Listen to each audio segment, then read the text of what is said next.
Part 1. Introduction. 자본시장의 지각 변동과 테이크 프리버트의 역설. 최근 아시아 자본시장은 단순히 특정한 테마나 유동성에 의해 움직이는 장세가 아닙니다. 시장을 구동하는 운영체제 자체가 완전히 바뀌는 거대한 패러다임 시프트의 한가운데에 있습니다. 이 지각 변동의 핵심에는 기업의 자본 효율성을 강제하는 정부의 밸류업 정책과 이를 지렛대 삼아 저평가된 기업을 인수하고 비상장화하는 사모펀드들의 테이크 프라이빗, 자진 상장 폐지 딜이 자리 잡고 있습니다. 본격적인 구조 개혁과 투자 전략을 논의하기 전에 현재 시장에 팽배한 가장 큰 오해 하나를 먼저 확인 후 시작하겠습니다. 사모펀드들이 시장에서 현금 잘 벌고 우량한 상장사들을 족족 인수해서 상장 폐지시켜버리면 코스피나 코스닥 지수가 껍데기만 남아 떨어지지 않을까? 정부가 지수를 올리려고 밸류업을 사활을 걸고 추진하는데 이런 상장 폐지 흐름을 괘씸하게 보지 않겠냐는 아주 합리적인 의심입니다. 자, 결론부터 말씀드리면 정부는 이 흐름을 내심 환영할 수 있으며 지수 역시 떨어지지 않습니다. 자, 여기에는 세 가지 명확한 이유가 있습니다. 첫째, 수학적 팩트인 재수, 디바이저 조정입니다. 주가지수는 단순히 상장사들의 시가총액을 모두 더한 단순 합계가 아닙니다. 기준 시점 대비 현재의 비교 수치입니다. 만약 시가총액 1조 원짜리 기업이 내일 당장 상장 폐지되어 시장 전체의 시가총액이 뭉텅이로 줄어들더라도 한국거래소는 다음날 지수가 하락하지 않도록 수학적인 보정 작업인 재수 조정을 거칩니다. 자, 즉 특정 우량 기업이 빠져나간다고 해서 당장 코스피 2600포인트가 2590으로 주저앉는 일은 구조적으로 발생하지 않습니다. 둘째, 분모 축소를 통한 수질 개선 효과입니다. 현재 한국 증시의 가장 큰 문제는 만년 PBR 0.5배, RO 23%에 머물러 있는 이른바 좀비 상장사들이 너무 많다는 것입니다. 그래서 만약 주가를 부양할 의지가 없는 이런 중견기업 100개가 사모펀드에 인수되어 시장에서 사라진다면 어떻게 될까요? 코스피 전체 평균을 갉아먹던 저평가 자산, 분모가 사라지면서 남아있는 상장사들의 평균 PBR과 ROE는 수학적으로 상승하게 됩니다. 시장 전체의 퀄리티가 높아지는 것이죠. 자, 셋째, 지수 상승의 강력한 연료인 유동성 낙수 효과입니다. 사모펀드가 상장 폐지를 단행하려면 현재 주계 최소 20%에서 30%의 경영권 프리미엄을 얹어 대규모 공개 매수를 진행해야만 합니다. 이 딜이 성사되면 시장에 묶여있던 소액주주와 기관 투자자들의 주식이 수조 원 단위의 현금으로 강제 전환되어 계좌에 꽂히게 됩니다. 이 거대한 현금은 은행 예금으로 잠들지 않습니다. 대부분 증시나의 다른 타 상장사로 재투자되면서 오히려 전체 지수를 강하게 밀어올리는 유동성 랠리의 촉매제가 됩니다. 결국 사모펀드의 엑시트와 상장 폐지 러시는 시장의 수지를 정화하고 막대한 돈을 돌게 만드는 완벽한 시나리오입니다. 그렇다면 이 정교한 자본시장의 시나리오는 도대체 어디서부터 시작되었을까요? 그 해답을 찾기 위해서는 일본이 지난 15년 동안 진행한 자본시장 개혁을 위해 취한 정책의 역사에 있습니다. Part 2. The Precedents. 일본의 15년 자본혁명. 오늘날 한국이 벤치마킹하고 있을 것으로 예상되는 밸류업 정책의 원형, 그 해답은 바로 일본이 지난 15년간 아주 치밀하게 밟아온 5단계의 구조 개혁에 있습니다. 일본의 부활은 결코 우연이나 엔저 현상 같은 단기적 테마가 만든 것이 아닙니다. 일본이 어떻게 국가자본의 운영체제를 바꾸었는지 그 5단계의 궤적을 따라가 보겠습니다. 1단계는 2012년부터 2015년 사이 진행된 명분 형성입니다. 2012년 당시 일본 상장사의 무려 70%가 청산가치에도 못 미치는 PBR1배 미만이었습니다. 이에 일본 정부는 2014년 금융 역사에 남을 이토 리포트를 발표하며 최소 ROE 28%를 달성하라는 명확한 목표를 던집니다. 경영진에게 자본 비용이라는 개념을 처음으로 주입한 것이죠. 동시에 스튜어드십 코드를 도입해 주총장에서 거수기 역할만 하던 기관 투자자들에게 감시자로서의 칼을 쥐어주었습니다. 이 단계는 2015년부터 2019년에 걸친 방어막 해제입니다. 가이드라인만으로는 기업이 변하지 않는다는 것을 깨달은 정부는 기업 지배구조 코드를 도입하고 2018년에 이를 강력하게 개정합니다. 타깃은 명확했습니다. 일본 기업들의 고질적인 철옹성, 바로 상호주였습니다. 적대적 M&A를 막아주던 이 끈끈한 지분교차 보유 관행에 대해 비용 대비 편익을 숫자로 증명하지 못하겠으면 다 팔아라고 압박하며 수십 년 된 카르텔을 강제로 해체시키기 시작했습니다. 3단계, 제 방어막이 걷히자 시장은 행동주의 안착으로 접어듭니다. 그 정점을 찍은 사건이 2021년 촉발된 도시바 사태입니다. 원전과 방산을 아우르는 국가 전략 기업 천하의 도시바조차 주주를 무시하며 꼼수를 부리다가 결국 이사회 의장이 쫓겨나고 사모펀드에 인수될 뻔하다가 일본 은행 및 기업들의 연합으로 구출되었으나 상장 폐지되는 충격적인 결과를 맞았습니다. 일본 자본시장에서 영원할 것 같던 대마불사의 신화가 완벽하게 붕괴한 역사적 변곡점이었습니다. 4단계는 2023년부터 본격화된 엑셀을 밟은 강제 구조조정입니다. 도쿄증권거래소 TSE가 전면에 나섰습니다. PBR1배 미만 기업은 자본 효율성 개선 계획을 내지 않으면 시장에서 퇴출시키겠다는 이른바 네임 앤드 쉐임 명단 공개 전략을 꺼내 들었습니다. 여기에 경제 산업성을 의미하는 METI는 공정 M&A 지침을 발표하며 과거 일본 시장에서 금기시되던 적대적 인수마저 양지화시켰습니다. 스스로 주가를 올리든지 아니면 외부 자본에게 먹히든지 양자택일을 강제한 것입니다. 마지막 5단계, 마침내 현재 일본은 대통합 시대를 맞이하고 있습니다. 세계 최고 수준의 고령화로 인해 중견 중소기업 오너들의 대사업승계 시대가 열렸습니다. 후계자를 찾지 못했지만 돈은 잘 버는 알짜 기업들이 앞다투어 사모펀드의 품으로 들어가고 있습니다. 대기업들 역시 거래소의 PBR 압박을 이기지 못하고 비핵심 자산을 떼어내는 카브아웃 딜을 쏟아내고 있습니다. 지금 일본은 파편화된 산업을 하나로 묶는 롤업 전략과 구조조정이 아시아에서 가장 활발하게 벌어지는 그야말로 글로벌 펀드들의 거대한 M&A 놀이터가 되었습니다. 파트 3. 더 메커니즘. 한국의 하드로와 엑시트 메커니즘. 일본이 15년에 걸쳐 자본시장의 토양을 서서히 바꿔왔다면 지금 우리가 발딛고 있는 한국은 이 선례를 어떻게 시스템으로 구현하고 있을까요? 여기서 한일 양국의 결정적인 차이가 발생합니다. 일본이 가이드라인과 코드 중심의 소프트롤을 통해 기업 문화를 서서히 달구었다면 한국은 법률 제정과 개정을 무기 삼은 하드로로 단기 속도전을 펼치고 있습니다. 단순한 권고가 아니라 법적 의무를 부여함으로써 딜의 구조 자체를 뒤흔들고 있는 한국의 4대 하드로 개혁을 살펴보겠습니다. 첫째, 이사회 압박을 위한 상법 개정입니다. 현재 정부와 국회가 가장 뜨겁게 추진 중인 핵심 뇌관입니다. 이사의 충실 의무 대상의 회사뿐만 아니라 주주를 명시적으로 포함시키는 법안입니다. 과거에는 대주주에게만 유리한 합병이나 분할을 승인해도 이사회는 책임을 피할 수 있었습니다. 하지만 이 법이 통과되면서 소액주주를 헐값에 넘기는 이사회 결의를 할 경우 이사진 전체가 배임죄 및 손해배상 소송의 직접적인 타겟이 됩니다. 이사회의 맹목적인 경영권 방어 논리가 법적으로 완전히 무력화되는 것입니다. 둘째, M&A 룰을 바꾸는 의무공개매수제도 자본시장법 개정입니다. 이 역시 자본시장법 개정안으로 발의되어 이른 시일 내 도입이 예상됩니다. 앞으로 한국에서 M&A를 통해 경영권 지분 25% 이상을 인수하려면 지배주주에게 쳐준 높은 경영권 프리미엄을 나머지 소액주주들에게도 똑같이 적용해 남은 주식을 의무적으로 사줘야 합니다.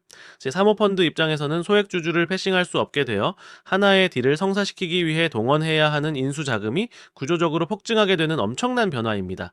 셋째, 자회사 쪼개기 상장의 원천 차단입니다. 이른바 LG엔솔 사태 이후 금융위 가이드라인과 거래소 규정이 이미 개정되어 시행 중입니다. 물적 분할 후 알짜 자회사를 쪼개기 상장하려 할 때 반대 주주에게 주식 매수 청구권을 주지 않거나 주주 보호 방안이 미흡하면 아예 상장 심사를 통과시켜주지 않습니다. 대기업들은 이제 비핵심 사업부를 유동화하려면 PE에게 통째로 매각하는 카브아웃 딜 외에는 사실상 선택지가 없어졌습니다. 넷째, 시장 퇴출 압박입니다. 한국거래소는 상장 규정을 개정하여 좀비 기업들을 솎아내고 있습니다. 밸류업 계획을 장기간 이행하지 않거나 대주주 지분이 너무 높아 유동성이 말라붙은 기업, 만년 적자 기업들에 대해 상장 폐지 실질 심사를 대폭 강화하여 짐을 싸서 나가라는 압박을 실제로 가하고 있습니다. 이러한 강력한 룰 속에서 사모펀드가 기업을 인수해 과감한 구조조정을 하려면 시장의 간섭을 없애기 위해 100% 자회사로 만드는 스퀴즈아웃이 필수적입니다. 이 엑시트 메커니즘은 실무적으로 어떻게 작동할까요?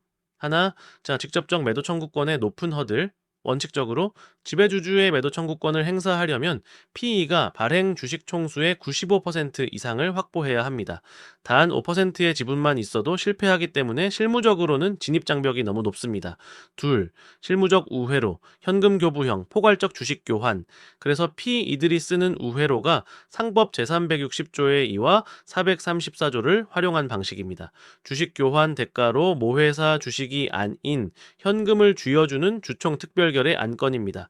출석 주주 3분의 2 이상 찬성만 있으면 되므로 PE가 의결권의 66.7% 이상만 확실히 장악하면 나머지 소수 지분을 현금으로 강제 정산하고 100% 자회사로 만들 수 있습니다.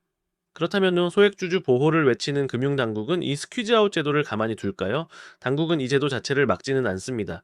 구조조정의 툴로서 기능은 필요하니까요. 당국이 타겟팅한 것은 바로 소액주주를 시가라는 명분으로 싸게 축출하는 행위입니다. 과거에는 주가가 바닥일 때 그 헐값의 시가를 기준으로 강제 청산을 시켰습니다.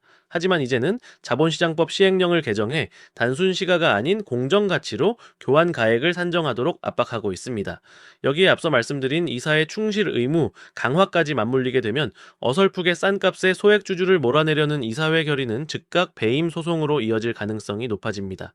결론적으로 제도의 틀은 유지되지만 사모펀드가 스퀴즈아웃을 하기 위해 지불해야 하는 프리미엄 비용은 과거와 비교할 수 없을 정도로 치솟게 되었습니다. Part 4. The Incentives. 딜을 폭발시킬 세 가지 숨겨진 뇌관. 제도와 규제가 마련되었다고 해서 저절로 수조 원 단위의 거래가 일어나는 것은 아닙니다. 결국 시장에서 딜이 급증하려면 회사의 문을 굳게 걸어 잠그고 있는 지배주주와 경영진 스스로 문을 열게 만들 확실한 인센티브가 필요합니다. 향후 한국 M&A 시장의 딜 사이즈를 퀀텀 점프시킬 세 가지 잠재적 규제 변화, 즉 숨겨진 뇌관은 아래와 같을 것으로 예상됩니다. 첫 번째 뇌관은 세제 적격 인적 분할 활성화입니다.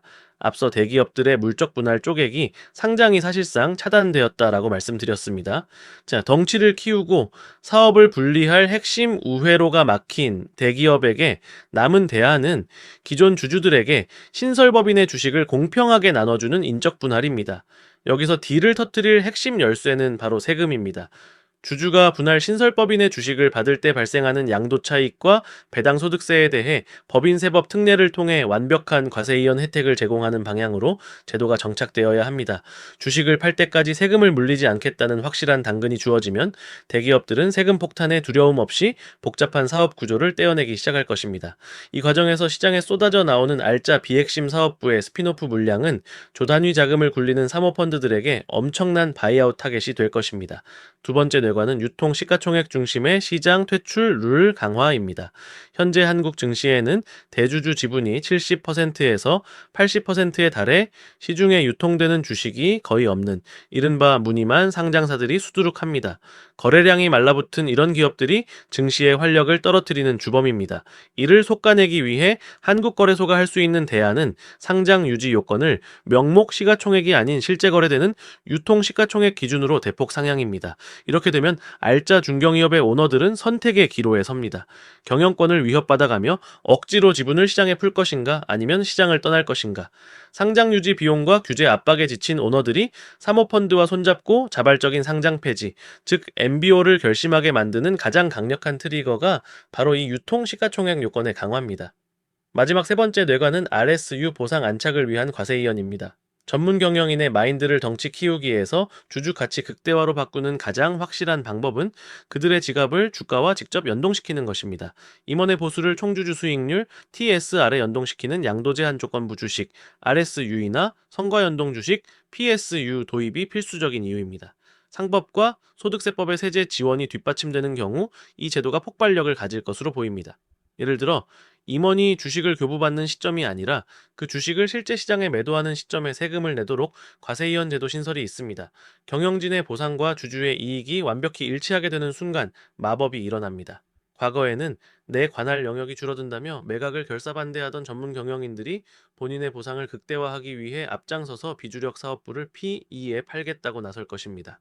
정부의 압박과 맞물려 이 세 가지 뇌관에 불이 붙는 시점, 한국 자본시장에는 전례 없는 메가딜의 시대가 열리게 될 것입니다. Part 5. Conclusion. 실전 액션 플랜. 지금까지 거대한 자본시장의 지각 변동과 사모펀드들의 딜 메커니즘, 그리고 이 모든 것을 촉발할 규제 변화의 뇌관까지 심도 있게 파헤쳐 보았습니다. 그렇다면 우리는 이 거시적인 흐름 속에서 어떤 실질적인 기회를 잡아야 할까요? 오늘 시리즈의 결론인 세 가지 구체적인 액션 플랜은 아래와 같습니다. 첫 번째, MBO, 강제 엑싯 후보군을 길목에서 선점하십시오. 전자공시 시스템에서 다음 세 가지 조건의 교집합을 가진 기업을 스크리닝해 보시기 바랍니다. 1. PBR 2. 0.8배 미만일 것. 2. 회사가 보유한 순영음이 시가총액과 유사하거나 더 많을 것. 3. 대주주 지분율이 60% 이상이며 오너가 고령일 것. 이런 기업들은 다가오는 정부의 밸류업 공시 압박과 상속세 폭탄을 견디지 못하고 결국 사모펀드와 손잡고 자진 상장 폐지를 선택할 확률이 매우 높습니다. 만약 여러분이 이 주식을 미리 선점하고 있다면 MBO 딜이 터지는 순간 PE가 엑시트를 위해 제시하는 20%부터 30%까지의 공개 매수 프리미엄이 곧바로 여러분의 확정적인 수익으로 직결됩니다. 두 번째, 의무 공개 매수 시대의 코파일럿 전략입니다. 과거에는 대주주가 자신의 경영권 지분을 비싼 프리미엄을 받고 PE에 넘겨도 소액주주들은 지붕 쳐다보는 신세였습니다. 하지만 이제 의무 공개 매수 제도가 도입되면 게임의 룰이 완벽히 바뀝니다. 사모펀드가 대주주에게 쳐준 그 높은 경영권 프리미엄을 소액주주인 여러분도 똑같은 가격에 누릴 수 있게 됩니다. 대기업 계열사 중 본업과 무관하게 방치되어 있지만 현금 창출력이 뛰어난 알짜 자회사들을 주목하십시오. 지배구조 개편의 타겟이 될 이 자회사들을 미리 담아두고 거대 자본과 엑시트 궤도를 함께 타는 코파일럿 전략이 그 어느 때보다 유효해집니다. 세 번째, 공시의 행간을 읽으십시오. 핵심은 RSU와 자사주 소각입니다. 어느 날 관심 기업의 양도 제한 조건부 주식 RSU를 임원진에게 부여한다는 공시가 뜬다면 이는 이제부터 경영진의 지갑이 주가와 직결된다는 가장 강력한 내부 시그널입니다.